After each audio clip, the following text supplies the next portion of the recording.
EAS-i turismiarenduskeskus korraldas koostöös Ida-Viru turismiklastri ja ettevõtluskeskusega 29. septembril kohtumise kohalike turismiettevõtete ja kohalike omavalitsuse esindajatega. EAS teeb sellised maakonna visiidid kõigisse maakondadesse. Kohtumise soov ja mõte seisnes selles, et kohapeal läbi tagasiside teada saada, millised on Ida-Viru turismi kitsaskohad ning omavahel neid arutada. Samuti oli kohtumise eesmärgiks tutvustada neid tegevusi, mida kavandab riik järgnevatel aastatel turismivaldkonnas ette võtta selleks, et meie maakonnas oleks edaspidi rohkem turiste. Miks just Mäetagusel? Sellise küsimusega pöördusime EAS-i turismiarenduskeskuse direktori Tarmo Mutso poole. Juba sellepärast, et selliseid kohtumisi ei peaks tegema Tallinnas. Kui me tahame teada maakonnast paremat pilti saada, siis tulebki maakonda tulla.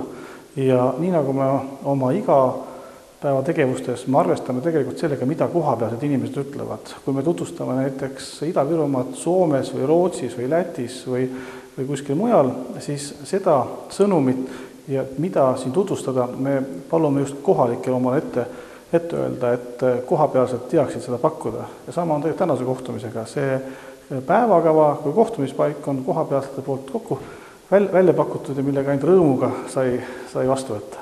EAS on viimastel aastatel teostanud suuri investeeringuid turismivaldkonnas nii riigisiseselt kui ka väljaspool riigipiire. Pidevalt on korraldatud erinevaid esitlusi, messe ja konverentse tutvustamaks meie kaunite paikade eripära. Kuidas areneb turism naaberriigi Venemaaga?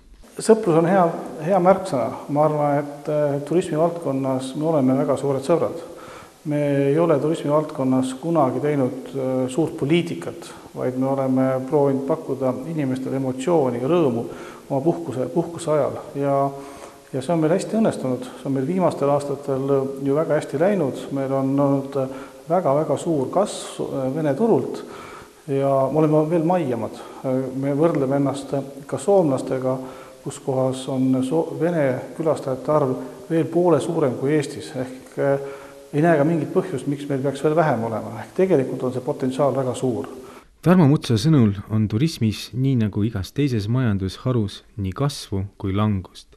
Hetkel on langus, kuid see tuleb üle elada ning analüüsida võimalikke põhjuseid. Tulenevalt majanduse langusest tuleb Tarmo Mutso sõnul oma pakkumised üle vaadata ning muutuma hinna poolest kätte saada. Tuleb arvestada ka asjaolu, kui kaua selline periood võiks kesta ja kas on sellele alternatiive.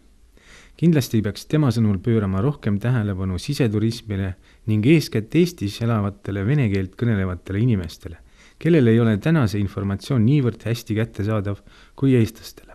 EAS-i meeskonna tagasiside toimunud kohtumisel oli järgmine. Kui kõik piirkonnad oleksid nii organiseerunud, mis siis viga oleks koostööd teha.